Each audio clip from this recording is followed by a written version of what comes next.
Kleinman. No, I think they'll be okay, just picking it up right here. And I am the director of the Silicon Valley Initiative for Amnesty International, which is one of the world's largest human rights organizations, where I focus on the intersection of technology and human rights. And what we have today is not just a discussion about Web3 and human rights, but is something that is vanishingly rare. We are actually going to have a nuanced conversation about the advantages and disadvantages, the opportunities and challenges of Web3. And so it is my absolute pleasure to introduce our panelists and to start this conversation. The way that this will work is each of the panelists will speak for 3 to 5 minutes. Then I have just 1 or 2 questions to ask, and then we would love and encourage audience participation. First, today we are joined by my good friend, Leah Holland, who is the Campaigns and Communications Director at the National Digital Rights Organization, Fight for the Future. After 13 years of organizing in the music industry, Leah now focuses on copyleft, on Web3, and surveillance issues. And Leah is fine with they or she pronouns. Leah will talk about the importance of applying human rights standards to Web3 and some of the lessons we can draw from Web2. Next, we will hear from Mai Ishikawa Sutton, who is an organizer and writer focused on the digital commons and other intersections between network technologies and the solidarity economy. They are a co-founder of Distributed Press and lead editor of COMPOST magazine, working to bring creative publishing to peer-to-peer and D-Web protocols. They are also an organizer with the Internet Archive's Decentralized Web Projects, and Mai was one of the 2 stewards of its D-Web Principles, which define values such as human agency, mutual respect, and ecological imperative. Mai has formerly worked with Public Citizen and the Electronic Frontier Foundation on international digital policy and access to knowledge issues. And today, Mai will speak to us about issues of governance, power, and control, including D-Web as an alternative framing to Web3. One of the advantages of having a loud voice is that sometimes I forget that this is actually useful, but I will try and moderate appropriately. Finally, we are joined by Nathan Schneider, who is an assistant professor of media studies at the University of Colorado, Boulder, where he leads the Media Enterprise Design Lab. His most recent book is Everything for Everyone, the radical tradition that is shaping the next economy. Oh, is this useful or not? Yeah, I like it. He edited a collection of writings by Ethereum founder Vitalik Buterin, Proof of Stake, The Making of Ethereum and the Philosophy of Blockchains, which comes out on September 27th. Today, Nathan will be speaking about Web3 in terms of power dynamics, and we'll also talk about different ways to embed human rights principles into the blockchain. Now, without further ado, Leah. Thank you, Michael. Thank you, everyone, for being here. I am not a university lecturer, so I have a little notebook with notes that I'm going to speak from a bit. So as Dr. Goldman detailed, we do really live in an era of vast techno-skepticism, and that skepticism, by and large, is duly earned, if often unhelpful. At Fight for the Future, which is a queer and trans women-led nonprofit, we generally channel outrage over human rights and justice online toward policies, both corporate and legislative, that lead towards a more human rights-based internet, and principles, these principles being designed into both technology and the policies that shape technology moving forward on a timescale that we often measure, that activists often have to measure out into the future, thinking 5-10 years in advance. So when we think about Web 2, and I know that for some of you, the word Web 3 is likely fraught. I use it for expediency largely, and also because I don't think that crypto bros should necessarily be saying that the next generation of the internet can only be what they work on. So talking about Web 2, think like Facebook era, essentially Google era, that system, or these systems, really betrayed the human rights values that were initially promised through the mechanism of surveillance capitalism. These harms largely impacted the marginalized people that, again, Dr. Goldman was talking about, because those marginalized people were not a part of building today's internet. And if part of why Web3, or this inflection point of new emerging technologies, is exciting to us at Fight for the Future, or at least something that's worth giving a chance to, is that it presents alternatives to surveillance capitalism as a business model for the internet, and opportunities specifically to center those actual people who are most harmed by the current generation of the internet, and are and have been least served thus far by all of this vast technical infrastructure that now underpins so much of our day-to-day lives. And going off of that, I would call for specifically, and in a lot of our conversations, both with legislators and corporations, we talk about the need to specifically hire leadership from those marginalized communities, which is a challenge for, as we've learned this morning from everyone, a variety of reasons. And if not hire leadership, at least create empowered and financially lucrative consultancies to lead the development of new technologies. And if we were able to do this, we would be able to create a more resilient and future-proof digital public commons that is exciting and better for all of us. Let's see, what else did I want to talk about? And I would say also that because we live in this era where we understand that diversity is important, and we have this overarching techno-skepticism for anything new that's being built for our digital lives, we are also in a place where lip service is often unacceptable. And that is really exciting to us as well, that the tools of the internet are able to instill at least a certain amount of accountability into assessing these new technologies. And for us activists, we don't need to, like, when we think about the difference between Web 3 and Web 2 and what we need to learn and instilling, like centering the needs of marginalized people in technology, we're not talking about reinventing the wheel because suddenly Web 2 is Web 3 or what have you. We're just talking about bringing the values we want in Web 2 into the design and the architecture of Web 3. And more or less all of the values that we want to bring are achieved, again, by putting marginalized people first.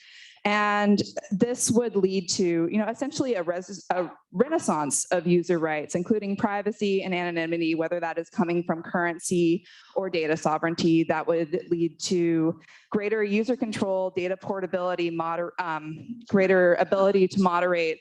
And I think that, like, one of the tensions that Dr. Goldman specifically touched on is, or like one of the things that I was thinking during that presentation, is that the internet often is treated as the internet, a monolith, when it is very much not. Like, when the function of Facebook's algorithmic amplification of hate speech, because it's controversial on purpose, because that makes people stay on longer and serves more ads and makes them more profit, is something that we should be able to opt out of. And the idea of that portability of data, that moderation, that user control, and potentially relocalization, as some of these other folks are going to talk about, is very exciting for us as well. And rights like these really do lead to a greater resiliency for this foundation of our increasingly digital lives. So they won't lock in existing players in the way that Web 2 does. They won't encourage monopoly in the way that it's currently being encouraged.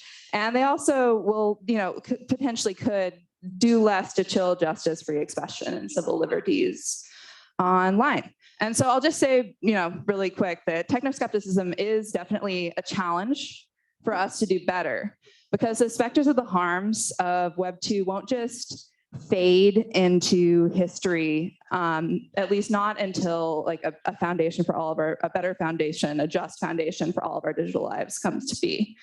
And with that, I'll stop talking. Pass it to Mai. Thanks, Leah. So yeah, I'm gonna sort of give a little bit of like context to maybe this conversation about Web3. I think several of us kind of like have many skepticisms and criticisms of the word Web3. I would say maybe I'm the first wave of a digital native. I grew up with the internet. I was very excited about AIM and all these platforms and being able to find my identity on the internet. And then as I went through high school and college and realizing the failures of what we call Web 2 and these platforms, what I came to realize, I guess, over time is that it's not about the technology that's the problem. It's the organizational, political economics of these platforms and the organizations that are managing, building, designing, and stewarding all of our information online. And so when I think about the term Web3, I think about all the hype the past couple of years. Gavin Wood, who was the founder of Ethereum and Polkadot, really popularized the term to kind of signify this new evolution of the web from Web 1.0, Web 2.0 to Web 3. Although it also has this history from being the term to describe a semantic web, where all linked data is reusable, shareable, and machine readable, as defined by the W3C. And so there is this kind of, there is actually this exciting technology at the core of this term Web3, distributed ledgers or blockchain technologies that allow for globally verifiable time-stamped data to exist, essentially a global computer where anybody can determine that this information is valid and it's real, and we can all kind of agree on that information. And there's an immense unleashing of potential, right, with that technology in itself. You can have information that is uncensorable. You can have information that is just unquestionably verified, particularly when it's paired with cryptography, where you can say, because the metadata of this image or this content has been, modified, that this is no longer true, or it's no longer the same information as it was before. There's an incredible amount of potential with that, right? However, as you have seen with the headline news around maybe NFTs and many of like the stable coins and all of the cryptocurrencies, there's an immense amount of scamming, that's happening, if I were to say it bluntly, and obviously human rights undermining practices that are happening despite the fact that this technology has a lot of potential. And so coming from the EFF and Public Citizen and sort of thinking about digital policy from this like holistic view of like what kind of behaviors are we enabling and what kind of behaviors are we embodying, not just in policy, but also in social norms. I've been really thinking about how do we move away from this language of Web3 as this sort of temporal evolution of what technology is to the practice of decentralizing. There's so much focus on this term decentralization as the focus of like the technological means of doing so. But if you think about it, even Web 2 projects can really be decentralized. Arguably, Amazon Web Services is incredibly decentralized. They have servers all over the world. But is that actually what we're talking about here when we're talking about decentralization? And so with my Internet Archive organizing hat with DWeb projects, what we're really trying to think about is how do we think about decentralization as a starting point to talk about how we restructure organizations and restructure the economics of network technologies. So we don't just think about blockchain distributed ledgers as a potential DWeb magic wand. We think about things like community mesh networks, peer-to-peer protocols, even torrents, all the existing technologies that have existed before. So we have this history of actually decentralized protocols and practices. And then how do we embody that in the actual organizations that we're building for the future? If you think about any or most human rights violations, I would say that a lot of them is actually rooted in political issues, legacies of power, like racism, colonialization, sexism, and all that. And if we don't embed that into the organizations of the future of Web3 or DWeb organizations, then we're just going to keep repeating the same mistakes. And so the project that Michael mentioned that I was a steward of is an evolving set of principles called the Decentralized Web Principles, which you can find at getdweb.net/principles. And that is a place where you can look at this set of defining values and ethics for how we want to build this thing that's not just decentralized, but actually has things like human agency explicitly named, ecological imperative, mutual benefit. So for instance, not just having the fruits of people's labor be taken for shareholders and CEOs, but also that users information and open source contributors have their labor really compensated and recognized. I think thinking about it in a sort of this decentralization as a praxis, how are we doing the act of decentralizing and constantly questioning what it is we're decentralizing, I think is maybe a healthier departure from Web 2.0, instead of just thinking about like distributed ledgers as this like new phase of Web 3. So I'll leave it at that. Thank you. I just want to begin by stressing the kind of spirit of what Mai just shared, which is a recognition that what we're talking about, as I understand, I think the way we need to be thinking about this is not crypto or Web3 good or bad, right? Number go up, number go down. The kind of binary logic that we tend to hear this stuff talked about. Instead, to think about it as a contested space, as a space in which things that are shaping our digital futures and our economic futures are being made. And we don't know how yet. And the how is what is being contested right now. Whether, I think, is a less interesting question than how, but whether is where most people are these days. For the conversation about human rights and this constellation of things that go by the name Web3, that the question first really began for me when Vitalik Buterin, the founder of Ethereum, first presented this idea at the Bitcoin Miami conference in 2014.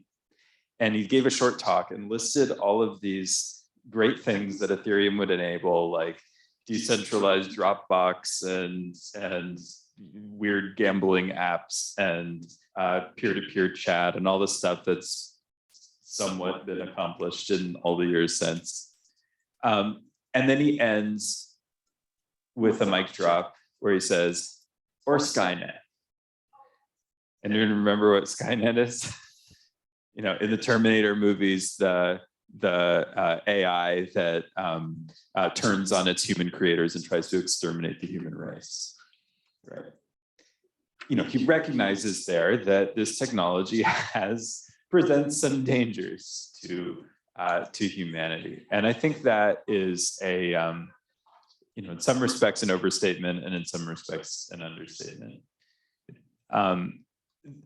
we've already seen the ways in which Web 2 has accelerated dangers to democracy, facilitated new forms of abuse, coordinated genocide, enabled new kinds of financial crimes.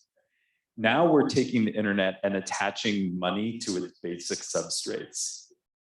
The acceleration of that potential is very, very real. At the same time, blockchains are rule computers.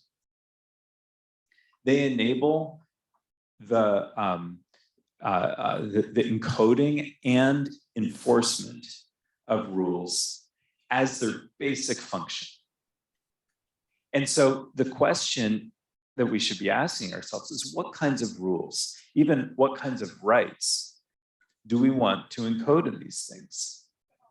When you start thinking about blockchains in terms of rights, you can go through for instance, the Universal Declaration of Human Rights and see what kinds of things are already being written into these machines. We see, for instance, a very strong commitment to property rights. And this is suggests the way in which this is blockchains were first developed largely as a very libertarian project. Born of a worldview in which property is kind of the essential right that matters above all. Rights to education, food, certain kinds of human needs, rights to a healthy environment. These were not part of the design. But what's interesting is that they actually could be. For instance, right now, one of the major controversies around blockchains is around environmental impact, around carbon footprint, because blockchains such as Bitcoin use a proof of work mechanism that requires a lot of carbon emissions, producing wasteful computations in order to secure the blockchain. You could design a system that says if somebody can demonstrate that a miner on this network by a certain standard is emitting carbon, is not using renewable energy, that they would be removed from the network. That kind of thing is thinkable, programmable. It just hasn't been programmed. It's a choice. This is not what the designers of these systems so far have prioritized. We can also imagine questions like, a thought experiment that's, on my mind, a little more modest than the Skynet. But something very much within the realm of possibility. I think, we're one step away from it, if it's not happening already, is an assassination market. Say you get involved in a DeFi protocol to get a loan for your house. Now, because this is not connected to the legal system, you need some way to enforce that loan. If you don't have the resources to secure it, maybe you're very desperate, you might opt into a system that ultimately is going to assassinate you if you do not pay your loan. People get desperate. In legal systems, we try to establish protections to prevent things like this from happening. In the context of crypto, though, it might seem like a free-for-all. And if you don't pay your loan, there's going to be a decentralized market that sends a decentralized drone after whoever doesn't pay their debts. This is very plausible, I'm sorry to say. But also plausible is a system that says, you know what? This blockchain cannot be used for any smart contract that harms a human being. And the second that you can demonstrate that that smart contract is physically harming a human being, for instance, it triggers a contract that in turn prevents the validators or the miners from adding any transactions from that contract to the blockchain. So this is a design space for rights, for rules, for policies. And I think a lot of the people who originally developed these technologies don't want us to know that, because of this libertarian ideology that tended to motivate it and that prioritizes property rights as the only rights that matter. In fact, they unleashed onto the world a tool, a palette for a much wider range of rights that could invite us into a conversation of what kinds of rights do we actually want and need? What kinds of rights have we not gotten through the regime of nation state enforcement that we could get through this kind of decentralized enforcement against even the interests of nation states and militaries and police forces? So there's a conversation here that I think we could be having that we're not having. We've been distracted by numbers going up and going down and neglected the opportunity to recognize that there is, an opportunity for rules and rights before us. With an eye on the clock, I think we're all much more interested in your questions than my questions. And so, do we have audience questions? Would love to throw this over. We'll go here, then here, and then there. If you have a sufficiently loud enough voice, you should just stand up on the screen. Thank you for this. I think that in many ways you four are preaching to the choir, because I think the engineers and scientists in this room have a sense that technologies are not value neutral, that how we build them, design them, program them actually reflects the human values, political interests, biases, and so on of the designers and their intentions. My concern is, in order to do what you seem to be asking for, it requires a change in how we educate our scientists and engineers to understand technology. I've been educating engineers for more than 30 years, and it is incredible that still the dominant view of technology is that it's value neutral, that what you're asking for should not be or is not part of the technological domain that scientists and engineers want to claim, that what you're calling for should be in the sociological domain. Many studies in science and technology studies have shown, actually they have a name for it. It's called the ideology of depoliticization, which is basically the ingrained set of beliefs that divide the world between the technical and the social. And what you guys are asking for is should be there on the social, yes, leave it to the policy regulators, the human rights activists, but we as engineers and scientists should not be bothered with what you're asking for. I would say that until we break down that ideology of depoliticization, we're not going to get very far, because again, the people with the expertise to program and do what you're asking for have this set of beliefs that what you're asking for should not be their responsibility and part of their domain. That's it. Yeah, that's a good and valid question. I definitely see that viewpoint often when talking with corporations about how their technological choices directly harm marginalized people. And I would say that the technology that's currently being built is political. It's just political in favor of dominant power structures. And I think that that's the first step to understanding that it cannot be built neutrally and that this separation is just artificial in terms of maintaining the current paradigm.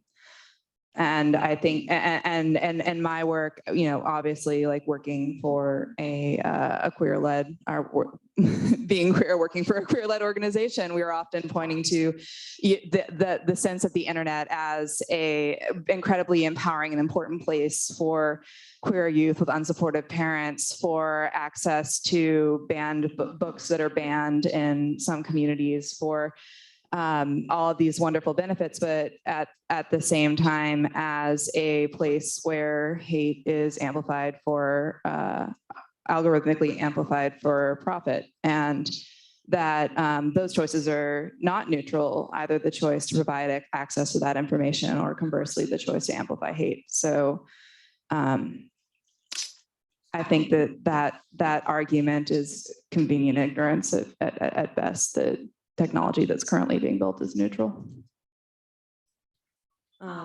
Yeah, I really appreciate your comment. I think something that I really like thinking about, there's a quote by Nathan actually that was it, crypto is a tool for designing institutions. And I think that's so because of the way distributed ledgers and blockchain technology has really unleashed a lot of experimentation in organizing capital differently and organizing power differently. And I think those dynamics will really help shift the conversation around technology as being neutral to building socio-technical systems in place so that these rights can be enforced either like automatically or through human enforcement once these kind of like data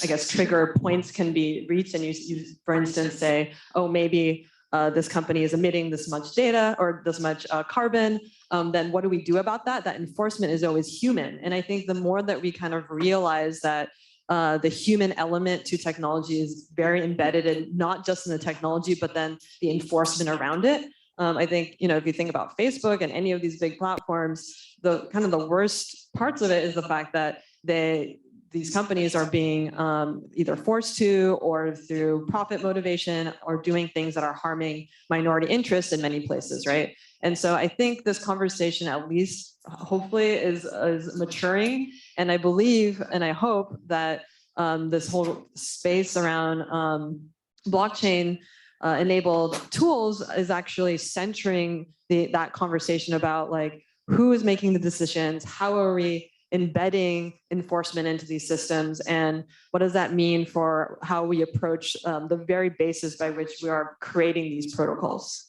Actually, since we're running low on time, we're going to move to the next question. But Nathan, you have the joy of being the first to answer, if you so choose. And I think it's the person right there raising their hand. And then if we have time, we'll try and get to your last question. Awesome. So I just have I guess more of a broad question, and that was that I'm a queer scientist. There's plenty of people in this room that are queer or diverse in some form that want to be in these rooms where these decisions are taking place and want to be able to work in their industry respectively on projects like this. But I guess there's kind of this issue of, is it quantifiable? Are there ways that we can quantify these data points so that there is progress within science and within Web3, where we are prioritizing those voices that maybe aren't heard so much, and also so that we can illustrate to the greater public just how big those gaps are and where the blind spots are.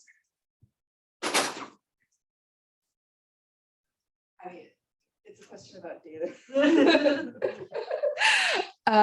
I'm the one sitting squarely in activism and not necessarily data or science. So I think I'm going to have to reach for a good answer specifically to like in terms of institutional function. I think that the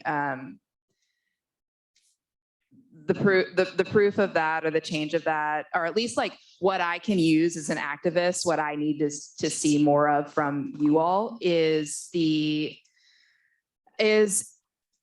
more information that I can point to, more studies like what we saw at the start of these sessions this morning that give me both the ammunition essentially to speak both to legislators and to corporations in terms of what is happening, what is not happening, who is not being heard, and how that's happening in actual reality. So I think like more of what's happening here, and in a way that is easily broken down and understandable to incredibly busy legislative staffers and people who don't have that technological background. So I think that that's a mutual relationship between science and this industry and the people who are fighting for these principles. So that's what I can ask for from where I'm sitting with that question. I don't know if anybody else. I think one of the battlegrounds that is really powerful here is around the, again, it could be framed in terms of rights, the right of people to define their identity and to decide how they want that identity to be seen. And that's, again, one of these conversations, these struggles, in the context of Web3 crypto stuff that, I want to see that it's just so essential to have people involved in who have the most profound stakes in those kinds of questions. I've done work in past lives with, for instance, people with trans identities who are dealing with the state in relationship to getting their identities recognized. And you see the rigidity of those systems, right? When you see it through that kind of experience, that, at least I had not experienced before. I had not seen that rigidity. And so that just underscores the importance of the question you raise, of making sure that the people who have the most to gain or lose from the design of these systems are at the center of designing them. So thank you for raising it. We're going to do one last question, which is, I believe. Thank you for everything you were saying. It feels like a breath of fresh air to have maybe a more critical conversation about the applications and effects of blockchain.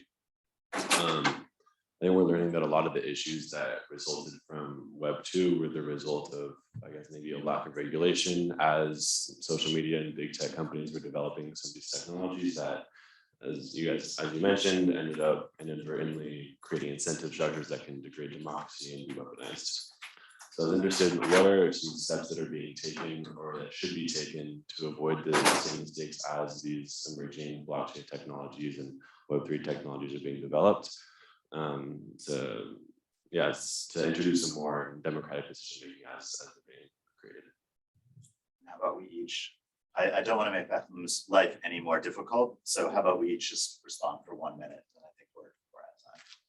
Groovy, yeah. So threat analysis from marginalized communities directly. I want you to be stress testing all of your systems from the people who have been traditionally most harmed. And like one stress test, for example, that I just ran on what Nathan said in his intro was, if this contract harms a human being, then it can't be on this blockchain.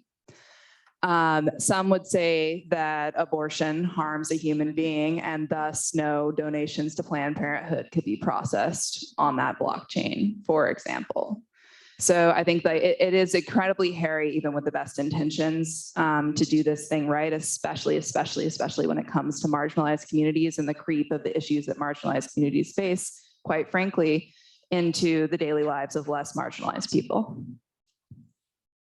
I come from, I got my start in my career at EFF, where I was following all these copyright laws that were stifling many practical use cases and definitely necessary use cases of these tools. And I think what I felt like I learned was that we can't just have policies that are so rigid that we cannot learn from the mistakes of what we're trying to maximize behavior for, right? So I think just to be vague about it, I don't think any technology should wholesale be banned or even any kind of language, as Leah is raising, but we just need to be able to have flexible systems so that anything that we are regulating is actually something that we can adapt if we, have new information about what kind of behaviors they're incentivizing or disincentivizing. And obviously what that means is we need to fix our, lawmaking, policymaking structures, and which is yeah, which is not easy feat, but yeah, I mean, I think it just speaks to the fact that these technologies are not neutral, they are not in a vacuum, and that they should be completely interacting with the systems that we are already existing with. Thank you. And I think in a moment where we are seeing deep fissures in our centuries-old democratic institutions, the opportunity that these tools present to experiment and enliven the democratic project is immense. And I hope that we can hold the space, not lock down the space too quickly with certain kinds of regulations and norms, but hold the space open for us to use these tools to develop and explore and create and try out and test and fail and succeed with the future of democracy. I've seen more experimentation and creativity in this space than I have, for instance, in my long years with the cooperative movement and a lot of social movements, and that froth, that imagination is so important. But at the same time, it must be held accountable, and we must insist that we will not accept bad outcomes just because of the arrival of some new technology, and recognize, as our first speaker pointed out, that we humans really are and must see ourselves in the driver's seat together. Thank you. Thank you all so much.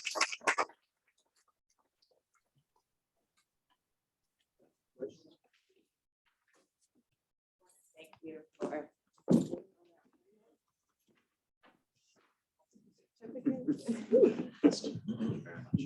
Thank you so much.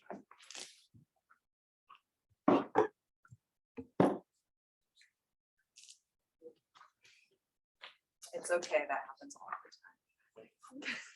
Thank you very much.